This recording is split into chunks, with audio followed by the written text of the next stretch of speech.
మన తల్లిదండ్రులతో పోల్చుకుంటే మనం 2 ఆకులు ఎక్కువే చదివాం. మరి మన పిల్లలు మనతో పోల్చుకుంటే 4 ఆకులు ఎక్కువే చదివారండోయ్. ఆడు చూడండి, ఆడి కరెక్ట్‌గా సంవత్సరం ఉంది, అప్పుడే నాతో తగ్గువాడుతున్నాడు. బ్యాగ్ సర్దడం చాలు నా దగ్గరికి వస్తున్నాడు, నాతో ఫైటింగ్ చేస్తున్నాడు. నేనున్నది 2 రోజులే, కానీ నేను ఒక 40 సార్లు బ్యాగ్ సర్దుంటాను. ఆ 40 సార్లు వాడు నాతో ఫైటింగే. మా అత్త ఏం తెచ్చింది, ఏం పట్టుకొని వెళ్ళిపోతుంది మా ఇంట్లోంచనే వాడి గోల. మాకు ఇక్కడ ఎండలు దారుణంగా ఉన్నాయండి. కరెంటు కోత కూడా బాగా ఉంది. విసనగర్రలు కొనిపించుకున్నాను. ఇంతకీ ఆడి బాధ ఏంటి? ఆ విసనగర్రలు నేను బ్యాగ్లో పెట్టుకుంటే వాడికి నచ్చట్లేదు. అవి పెడితే చాలు అరుస్తున్నాడు. ఇలా మా అత్త అల్లుళ్ళ మధ్యన చాలా జరిగాయి ఉన్న 2 రోజుల్లోనే. అవన్నీ కుదిరినంత వరకు క్యాప్చర్ చేశాను. చూసేయండి. ఎక్కడ దౌర్జన్యం, నా బ్యాగ్ పట్టుకొని నా మీద అరుస్తున్నావు నువ్వు. లేకరా, లేగు, నా బ్యాగ్లో లే.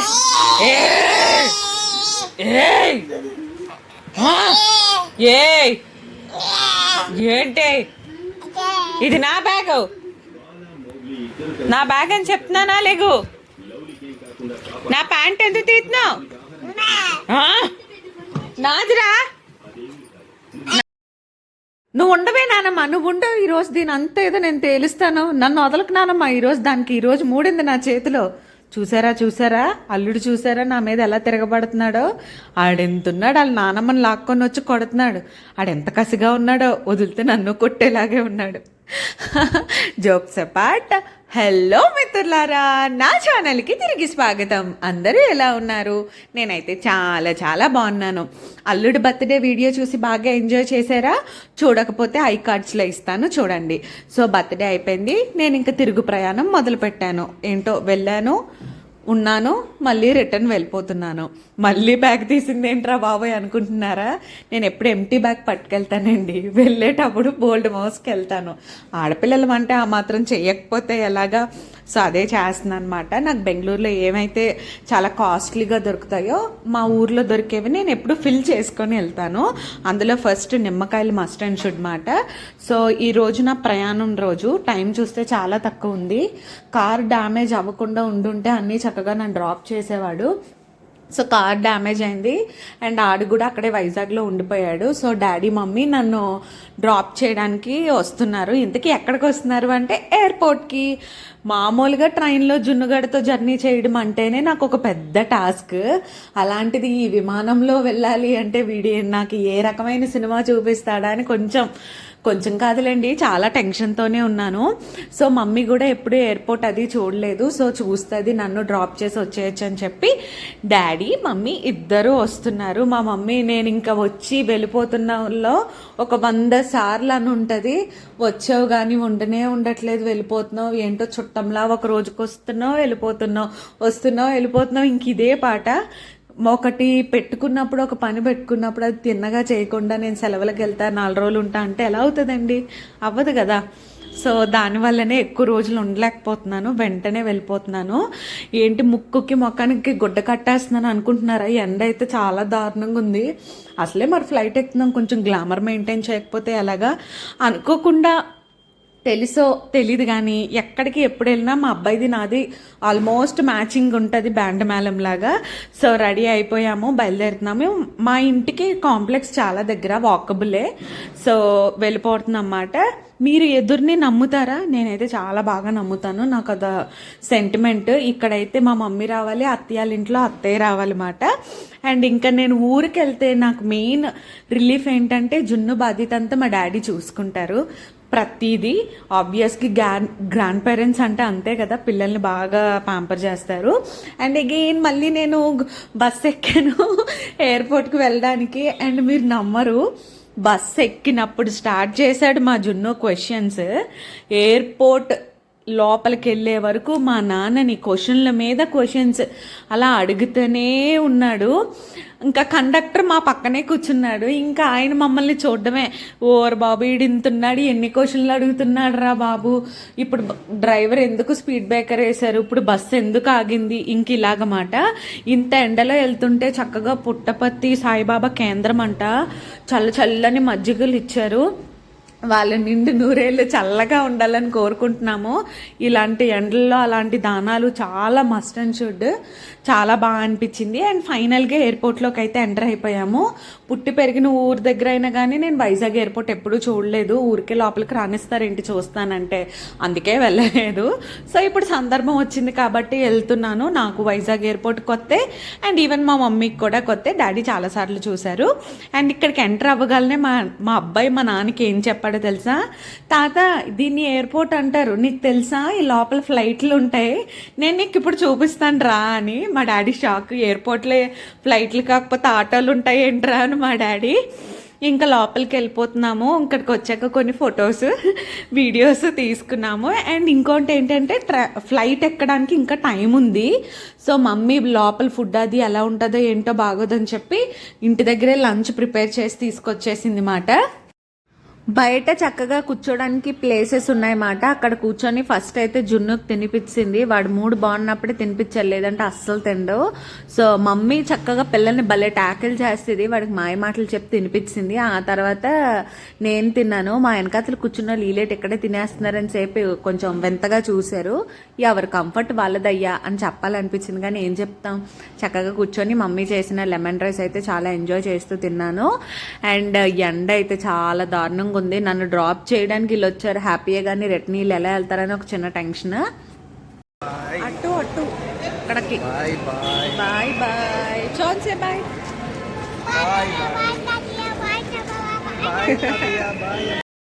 లోపలికి ఎంటర్ అయిపోయాను. ఇంకా మా వాళ్ళు నాకు బాయలు చెప్తానే ఉన్నారు. వాళ్ళకి నా మీద కాదు ఎక్కువ ప్రేమ, మనవడి మీద. మనవడు వెళ్ళిపోతున్నాడని బాధ ఎక్కువ. ఈడు కూడా ఇక్కడ నుంచి ఫ్లయింగ్ కిస్లు ఇస్తున్నారు. అటు నుంచి మా నాన్న అమ్మ, ఇటు నుంచి బ్యాగ్ తోస్తే మరి గట్టిగా తోస్తే అటు నుంచి వచ్చింది. మర్యాదలు బాగా చేశారు నా బ్యాగ్కి. ఒక సింగిల్ బ్యాగే తెచ్చుకున్నానండి. ఆయన మర్యాదలు బాగా చేసి దానికి సత్కరించారన్నమాట. ట్యాగ్ పట్టుకొని లోపలికి ఎంటర్ అవుతున్నాను. ఇక్కడ అరకు ట్రైబల్ కల్చర్కి సంబంధించి ఒక చిన్న థీమ్లా పెట్టారు. అండ్ లోపల బ్యాగ్ చెక్కింగ్ అంతా చేసేసారు. కరెక్ట్గా మాకు కుర్చీలు ఈ హోటల్ పక్కనే ఖాళీగా దొరికినాయి. అక్కడే కూర్చున్నాను. పిల్లల్ని ఆపడం కష్టం కదండి, అది కావాలి ఇది కావాలన్నారు. సో ఈ జంక్ ఫుడ్ కన్నా అట్లీస్ట్ ఫ్రూట్ జ్యూస్ తాగదు కానీ నాకు ఫ్రూట్ జ్యూస్ షాప్ ఉంటే అక్కడికి వెళ్తే మీకు క్రెడిట్ కార్డు ఉందా, కార్డు యూజ్ చేసి ఇక్కడ తాగాలి, ఇక్కడ డబ్బులు తీసుకోమన్నారు. వెళ్ళే నీ జ్యూస్ నాకెందుకు, మా బెంగళూరు వెళ్ళిపోయి తాగుతానులే అని వచ్చాను. మా వాడైతే ఇక్కడ చాలా సెటిల్ వేసాడు. ఎక్కడ 2 నిమిషాలు కూర్చుంటే అక్కడ ఆట ఆడేద్దామని చూస్తారండి. ఈ డాలర్ స్టార్ట్ చేయడం చూసి ఆలే పిలిచారు, అమ్మ ఇంకా మీ ఫ్లైట్ వచ్చింది రండమ్మా అని. మంచి పని చేసావు బాబు పిలిచి అనుకొని లోపలికి అయితే వెళ్ళాము. ఫ్లైట్స్ అయితే చూసి వాడైతే ఎగ్జైట్ అవుతున్నాడు. నాకు లోపల భయం పట్టుకుంది, వీడు ఎలా హ్యాండిల్ చేయాలి. ఎక్కడికైనా వెళ్తే వెంటనే వాష్రూమ్ అంటాడు. అసలే ఫ్లైట్లో వాష్రూమ్ చాలా చిన్నది ఉంటుంది. అయ్యే వాటర్ ఎక్కడి నుంచి వస్తుందో కనుక్కోవడమే చాలా కష్టం. రాజస్థాన్ వెళ్ళినప్పుడు నాకు అదే అనిపించింది. వీటిని తీసుకొని ఎలాగా ఏంటని కొంచెం కంగారు అయితే పడ్డాను. కానీ ఎటు చూసినా తెలుగు మాటలే, ఎందుకంటే మన వైజాగ్ మన నేటివ్ వాళ్ళే ఎక్కువగా ఉంటారు కదా. సో పర్లేదులే, ఏదో ఒకలా మేనేజ్ చేయొచ్చు అని చెప్పి లోపలికి వెళ్తా ఉన్నాము. ఇండిగో చూపిస్తున్నాను కానీ మాది ఇండిగో ఫ్లైట్ కాదు, ఎయిర్ ఇండియా ఫ్లైట్. సో ఎటు చూసినా తెలుగు వాళ్ళు మాటలు విని విని చాలా హ్యాపీ అనిపించింది. సో మొత్తానికి ఎంటర్ అవుతుంటే మా వాడికి ఒక క్వశ్చన్ వచ్చింది. గేట్ దగ్గర ఎవరో నించున్నారు, ఎవరో అమ్మాయి, ఎందుకు నించున్నారు, ఎందుకు పిలుస్తున్నారు అని. నువ్వే చూడు అన్నా. సో లోపలికి వెళ్ళాక 1 more బాయ్ అన్నది. నేను బాయే కదా మళ్ళీ బాయ్ అని ఎందుకు అన్నదని డౌట్లు. వాడి క్వశ్చన్లకి నా దగ్గర ఆన్సర్లు ఉండవు, వాడి క్వశ్చన్లు ఆపడు. అక్క అయితే గాలి వచ్చేలా గాలి వస్తే ఎగిరిపోయేలా ఉంది. గాల్లో ఉద్యోగం చేస్తుంది, ఎలా మేనేజ్ చేస్తుందో ఏంటో. ఫస్ట్ అయితే నాకు భయం వేసింది, పొగలు వచ్చేస్తుంది. ఇదేంటి ఈ ఫ్లైట్ ఇంతేనా, లేక ఫ్లైట్లో ఏదైనా ప్రాబ్లం ఉందా అని. నాకు ఫస్ట్ టైం ఫ్లైట్ ఎక్కినప్పుడు నేను ఇలా చూసినట్టు నాకేం గుర్తులేదు. సో మొత్తానికి మాకు విండో సీట్ ఊరికి నేను రాలేదండో, ఎక్స్ట్రా డబ్బులు ఇచ్చి మరి విండో సీట్ కొనుక్కున్నాము మా వాడి కోసమని. సో కూర్చుండిపోయాం. వాడైతే ఏటి ఇంకా స్టార్ట్ అవ్వలేదు అన్నాడు. అప్పుడే అవ్వదురా స్వామి, వెయిట్ చేయని చెప్పాను. ఎక్కి అన్ని బాగా సర్దుకొని కూర్చోగానే 3 అక్కలు వచ్చారు. 3 చోట్ల నించొని మనకి సేఫ్టీ ప్రికాషన్స్ చెప్పారు. ఏమి అవ్వదు, మీరు ధైర్యంగా కూర్చోండి, ఏవైనా వస్తే ఏం చేయాలి అని చెప్పి. సో వైజాగ్లో అయితే ఫ్లైట్ అయితే స్టార్ట్ అయిపోయింది. మీకు అనిపిస్తుందా ఫ్లైట్ ఎక్కేటప్పుడు పైకి వెళ్ళేటప్పుడు కొంచెం ఆందోళనగా అనిపిస్తుంది, మళ్ళీ కిందకి దిగేటప్పుడు కిందకి పడిపోతున్నామా అన్నట్టు అనిపిస్తుంది. నాకైతే ఆ ఫీలింగ్ ఉంటుంది. అండ్ నాకు ఫస్ట్ టైం ఫ్లైట్ జర్నీ చేసినప్పుడు చెవుకి ఏ ప్రాబ్లం రాలేదు, కానీ ఈసారి జర్నీలో మాత్రం చెవు పెయిన్ వచ్చింది, చాలా దారుణంగా వచ్చింది. ఆ సౌండ్కి నాకే అలా అనిపించింది. పాపం చౌహాన్కి ఎలా ఉందో ఏంటో కూడా వాడు నాకేం చెప్పలేదు. నేను ఆ రోజు నైట్ అంతా కొంచెం సఫర్ అయ్యాను. సో మొత్తం పైలట్ గారు పైకి తీసుకెళ్ళి 2 సార్లు రౌండ్లు కొట్టి రైట్ లెఫ్ట్ యూటర్న్ తీసుకొని చాలా సేఫ్గా జర్నీ అయితే బాగా మమ్మల్ని తీసుకొచ్చారు. అక్కడ ఎక్కితే బెంగళూరులో దిగిపోయామాట. రన్వే మీద ఇది స్లో అవ్వే ముందు మరీ ఫాస్ట్గా పరిగెడుతుందండి, అదేటో నాకు అర్థం కాదు. ఫాస్ట్గా వెళ్ళి మొత్తానికి కెంపగౌడ ఇంటర్నేషనల్ ఎయిర్పోర్ట్లో ఆపింది. ఐ మీన్ బెంగళూరు టెర్మినల్ 2లో తీసుకెళ్ళి మమ్మల్ని డ్రాప్ చేసింది. ఫస్ట్ టైం టెర్మినల్ 1 మొత్తం చూశాను, టెర్మినల్ 2 ఎప్పుడు చూస్తానా అని అనుకున్నాను. సో వీళ్ళే నన్ను అక్కడికి తీసుకెళ్లారు, చూసేసి ఇంటికి వెళ్ళిపోమ్మా అని చెప్పి. సో చౌహాన్ అయితే చాలా ఎగ్జైటెడ్గా ఉన్నాడు. వాడేమనుకున్నాడంటే ఇప్పుడు దిగేసి ఇంకోటి ఎక్కుతామని అనుకుంటున్నాడు. స్వామి అంత లేదు, మనం ఇక్కడ దిగిపోయి బస్సు ఎక్కి ఇంటికి వెళ్ళిపోవాలని వాడికి చెప్పాను. మీకు ఆ విషయం తెలుసా, ఈ 1.5 జర్నీలోనే నాకు 1000 రూపాయలు ఖర్చు పెట్టించాడు ఫ్లైట్లోని. అండ్ ఇక్కడ చూడండి చాలామంది రీల్స్ షార్ట్స్ పెడతారు, మన లగేజ్ని కేర్ తీసుకోరు, ఇసిరేస్తారు అది ఇది అని చెప్పి. నేను చూసి ఇప్పుడు డైరెక్ట్గా చూశాను కదా, ఈ స్టాఫ్ పర్టికులర్గా వీళ్ళైతే బ్యాగ్స్ని చాలా బాగా కేర్ఫుల్గా జాగ్రత్తగానే పెట్టారు, ఇసిరే లేదు లోపలికి. సో నేను ఆల్మోస్ట్ 1.5 minute 2 minutes రికార్డ్ చేశాను, మొత్తం పెట్టలేక కొంచెమే పెడుతున్నాను. చాలా కేర్గా బ్యాగ్స్ స్లోగానే పెట్టారు. సో అందరూ అలా చేయరు, ఎవరో కొందరు చేస్తారు, వాళ్ళ వల్ల మనకి డ్యామేజెస్ అవుతూ ఉంటాయి. సో ఫ్లైట్ దిగిపోయి లోపలికి అయితే నడుచుకుంటూ వెళ్తాము. వెళ్ళగానే టెర్మినల్ 2లో మనకి చక్కగా ఇలా అట్రాక్ట్ చేసేలాగా వాటర్ ఫాల్స్, గ్రీనరీ ఇదంతా పెట్టారు. ఫోటో తీద్దామని ఎంత ట్రై చేస్తాడు చూడండి, పళ్ళు కళ్ళు ఎలా పెడతాడో. వీడికి ఫోటో తీయాలంటే చాలా కష్టం. ఇక్కడ కొంచెం సేపు టైం స్పెండ్ చేసాము, ఎందుకు దిగిన వెంటనే పారిపోయి వెళ్ళిపోవడం, ఇంటికి వెళ్ళాక కూడా చేసేది ఏముంది అని చెప్పి చక్కగా మా వాడు కొంచెంసేపు ఇక్కడ ఎంజాయ్ చేశాడు. అండ్ ఆ తర్వాత ఇక్కడ చూడండి ఏమంటారు, ఇది వాకింగ్ ఎక్సలేటర్స్ ఏదో అంటారు కదా. ఫస్ట్ అయితే ఏంటి ఈ నడడానికి కూడా బద్దకస్తులు ఉంటారా, ఇంకా నడిచి పని కూడా లేకుండా ఇలా పెట్టారేంటి అనుకున్నా. తర్వాత అర్థమైంది లగేజ్ హెవీగా ఉన్న వాళ్ళ కోసం అని నేను అర్థం చేసుకున్నా. దానికే పెట్టారా లేదా అన్నది నాకు తెలీదు, మీరైతే చెప్పండి దేనికి పెట్టారో. సో మొత్తానికి అలాగా నడుచుకుంటూ ఇక్కడ లగేజ్ తీసుకోవడానికి అయితే వచ్చాము. బెల్ట్ దగ్గరికి అన్నీ వస్తున్నాయి, మా బ్యాగ్ రాదే, నేనే తెచ్చుకున్నది ఒక బ్యాగ్. నా బాధ ఏంటి, అందులో నిమ్మకాయలు ఉన్నాయా పగిలిపోయా, అదొక టెన్షన్. సో మొత్తానికి ఎదుగు చూస్తూ ఉండగా మన బుజ్జిముండ అయితే వచ్చేసింది. ఇదిగోండి మరి నాతో పాటు మీరు కూడా ఈ టెర్మినల్ 2ని చూసేయండి. మనం నేయడం అంటారు కదా, అల్లుతారు బుట్టలు అవి అని చెప్పి ఆ టైప్ మోడల్లో పెట్టారు. మేబీ ఇది ఎర్లీ మార్నింగ్ లేదా నైట్ టైం చూస్తే లైట్లతో ఇంకా కలకల్లాడుతూ కనిపించినేమో. మాకు ఇప్పుడు సన్లైట్లో చూస్తుంటే అంత అట్రాక్టివ్గా అయితే ఏం కనిపించలేదు. మావాడు ఏమనుకున్నాడు, ఇది తోసుకుంటూనే ఇంటి దాకా వెళ్ళిపోతామని అనుకుంటున్నాడు. నాన్న మనం ఇప్పుడు బస్ ఎక్కాలి అని చెప్పాను. బస్ టెర్మినల్కి మనం బయటికి రాగానే లెఫ్ట్ సైడ్లో వే ఉంటుందన్నమాట. లిఫ్ట్లోనే అండర్ గ్రౌండ్లోకి వెళ్ళిపోవచ్చు, లగేజ్ తీసుకెళ్ళడానికి ఆ ట్రాలీ కూడా తీసుకెళ్ళచ్చు. సో జస్ట్ ఇలా వెళ్ళగానే మాకు బస్సు అయితే వచ్చేసింది. ఈ అండర్ గ్రౌండ్లోంచి వెళ్తుంటే ఎండ లేనట్టుంది, చల్లగానే ఉన్నట్టుంది అనిపించింది. వన్స్ అండర్ గ్రౌండ్లోంచి పైకి రాగానే సూర్యాబాయ్ చాలా గట్టిగా కొట్టాడు. ఏసీ బస్సు కదా హాయిగా ఉంటుందేమో అని ఎక్కాం, కానీ ఏసీ ఏం లేదు. ఎండ పాపం చౌహాన్కి చాలా గట్టిగా కొట్టింది.